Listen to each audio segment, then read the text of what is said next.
গণ অভ্যুত্থান জরুরি ছিল। গণ অভ্যুত্থান গণ অভ্যুত্থান জরুরি ছিল। গণ অভ্যুত্থানে অংশগ্রহণ করাটাও জরুরি ছিল। অংশগ্রহণ করেও ছিলাম। বাংলাদেশে এত বড় একটা গণ অভ্যুত্থান করাটা আসলে ভুল কিছু ছিল না। কিন্তু সবচাইতে বড় ভুল যেটা ছিল সেটা হচ্ছে ভুল কিছু মানুষকে সাথে নিয়ে বাংলাদেশের সাধারণ জনগণ, ছাত্র জনতা মিলে এত বড় একটা গণ অভ্যুত্থান ঘটাইলো একটা সুন্দর স্বপ্নের বাংলাদেশ দেখার জন্য। এটাই সবচাইতে বড় ভুল ছিল।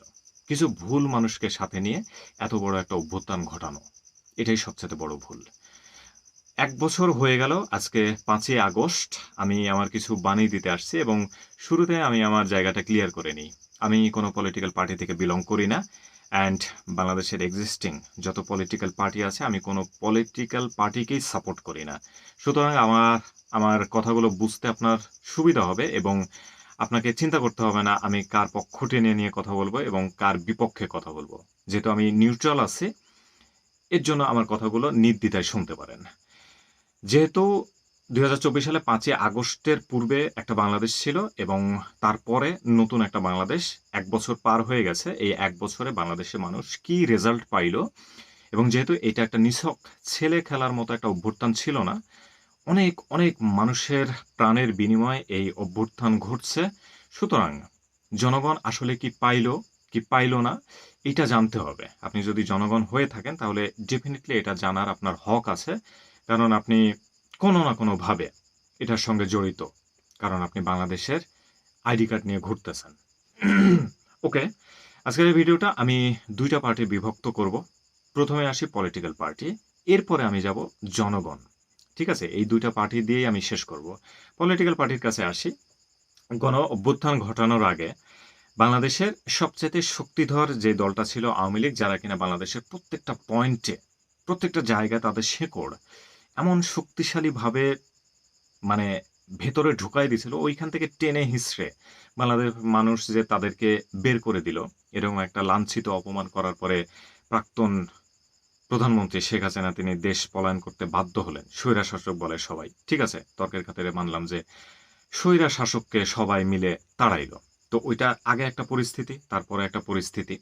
তো রাজনৈতিক ক্ষেত্রে যেহেতু কথা বলতেছি, যেহেতু আওয়ামী লীগ কাউকে কথা বলতে দিত না, কোনো পলিটিক্যাল পার্টিকে তো কথা বলতে দিতই না।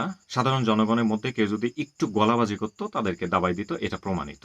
সবাই মানতে হবে এটা। এখন সেই হিসেবে খুব লজিক্যালি ধরা যেতে পারে বা এটা সত্য, আপনাকেও মানতে হবে যে যত পলিটিক্যাল পার্টি আছে সবার এক কথায় শত্রু হচ্ছে আওয়ামী লীগ। আপনি বিএনপি বলেন, জামাত বলেন, এনসিপি বলেন, এনসিপি তো পরে পয়দা হইল। তারপরে নূর বাহিনী বলেন, যত পার্টি আছে সবার একমাত্র শত্রু ছিল কিন্তু আওয়ামী লীগ।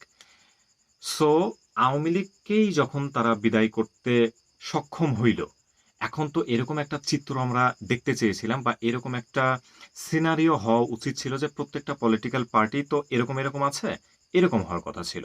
সবাই মিলে এক টেবিলে বসবে এবং নতুন একটা বাংলাদেশ কিভাবে, নতুন একটা বাংলাদেশের স্ট্রাকচার মেনটেন করা যায় অ্যান্ড একটা ফিউচার প্রিডিকশন করে ১০০ বছর ২০০ বছর একটা ফিউচার প্রিডিকশন করে বাংলাদেশের সংবিধান যদি প্রণয়ন করতে হয়, বাংলাদেশের রাস্তাঘাট, বাংলাদেশের আইন ব্যবস্থা, বিচার ব্যবস্থা সবকিছু কিভাবে রিফর্ম করা যায় অ্যান্ড টেকসইভাবে রিফর্ম করা যায় ফর লং টাইম, এরকম একটা আলোচনা করবে, এরকম একটা সিনারিও আমরা মনে করেছিলাম যে এটা হবে। কিন্তু না, ডক্টর মোহাম্মদ ইউনূস তিনি দায়িত্ব নিলেন বা তাকে দায়িত্ব দেয়া হয়েছে সামহাউ, দুটাই সত্য। তারপরেই বিএনপি হয়ে গেল আলাদা, তারা নির্বাচন নিয়ে এই যে নাগিন ড্যান্স শুরু করছে, তাদের ড্যান্স এখন পর্যন্ত শেষ হয় না। এরপরে সরকারের পৃষ্ঠপোষকতায়, যেটা প্রমাণিত, সবাই বলতেছে, আমি এই ব্যাপারে জোর দিয়ে কিছু বলতে পারবো না। সরকারের পৃষ্ঠপোষকতায় একটা নতুন দলের আগমন ঘটল, ইউনূসের পৃষ্ঠপোষকতায় সবাই বলতেছে। তো ইউনূসের তো একটা পার্সোনাল দল ছিল নোবেল পাওয়ার পরে, ওইটাকে না জাগ্রত করে তিনি এনসিপি নামক একটা দল গঠন করলো। মানে ওনাকে টানা এখানে উচিত হচ্ছে না, ছাত্র জনতা একটা দল গঠন করলো। তো ছাত্র জনতার আসলে পলিটিক্যাল সিস্টেমে আসার কথা ছিল না বা এরকম সাধারণ জনগণ কল্পনাও করেনি। ঠিক আছে? তারা একটা স্বৈরা শাসককে নামাইছে, এরপর একটা সুন্দর দেশ গঠন করতে তারা হেল্প করবে, কিন্তু তারা যে সরাসরি রাজনীতিতে আসবে এটা আসলে কেউ কল্পনা করেনি। রাজনীতিতে আসলো এবং তাদের পক্ষ থেকে যে ২ জন উপদেষ্টা হবে এটাও কেউ কল্পনা করেনি। তারপরের থেকেই শুরু হয়ে গেল মানুষের মধ্যে কানাঘোষা শুরু। যে ঠিক আছে অভ্যুত্থান ঘটাইছে কিন্তু ওইখানে গিয়ে বসার কি দরকার ছিল? যাই হোক আস্তে, আস্তে ফাটল ধরা শুরু হলো। বিএনপি একদিক দিয়ে হাঁটা শুরু করলো। আওয়ামী লীগ তো নাই। পরবর্তীতে তাদেরকে নিষিদ্ধ করা হলো। ছাত্রলীগকে নিষিদ্ধ করা হলো। বিএনপি একদিকে হাঁটতেছে। জামাত বিএনপি থেকে সেপারেট হয়ে তারা আলাদাভাবে হাঁটতেছে। তারাও এখন একটা বিগেস্ট দল এনসিপি। তারা আসলে সংস্কার, বিচার নিয়ে ব্যস্ত। তাদের মুখে খুব একটা রাজনীতির মানে ইলেকশনের কথাবার্তা শোনা যায় না। এই হচ্ছে মানে আমাদের পলিটিক্যাল ফেস। মেইনলি ইন্টারফেস এইটাই।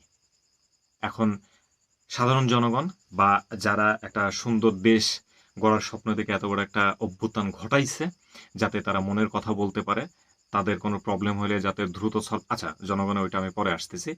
তো রাজনৈতিকভাবে সাধারণ জনগণ যে জিনিসটা চিন্তা করেছিল, অ্যাটলিস্ট আমি যেহেতু নিজেকে সাধারণ জনগণ বলতেছি, যেরকম চিন্তা করেছিলাম ওইরকম কোনো কিছুই নাই। ১ বছর হয়ে গেল, কোনো পলিটিক্যাল পার্টি এখন পর্যন্ত কোনো মীমাংসায় আসতে পারেনি। এটা গেল রাজনীতি। এবার আসি জনগণের কথায়। জনগণ কি পাইল? ৫ই আগস্টের আগে শেখ হাসিনা সরকারের আমলে কি ধর্ষণ হইতো না? হইতো। তো ওই সময় একজন ধর্ষকের আসলে কি বিচার হইতো? ঠিক আছে, যা বিচার হইতো এটা আমরা জানি। এখন ৫ই আগস্টের পরে বাংলাদেশে এই লাস্ট ১ বছরে কি আর ধর্ষণ হয় নাই? হইছে। তাহলে কি বিচার হইল আলাদাভাবে? নাথিং। কোনো কিচ্ছু চেঞ্জ নাই। আপনি মেডিকেল সেক্টরে দেখেন ৫ই আগস্টের পূর্বে মেডিকেল সেক্টর যতটা জঘন্য, যতটা কারাপ্টেড, যতটা ডাক্তারদের উদাসীনতা, ভুয়া চিকিৎসা, সাধারণ জনগণকে হয়রানি, যেই ন্যাস্টি পরিবেশ হসপিটালের, যেটা ৫ই আগস্টের পূর্বেও ছিল সেটা এখনো আছে। Nothing. There is no change. গত ১ বছরে কোনো কিছুর পরিবর্তন ঘটেনি। ২-১টা উঁচা স্টেটমেন্ট ছাড়া, উঁচা মানে বড় গলায়, জোর গলায় ২-১টা কথাবার্তা ছাড়া আসলে খুব একটা পরিবর্তন আমরা দেখিনি।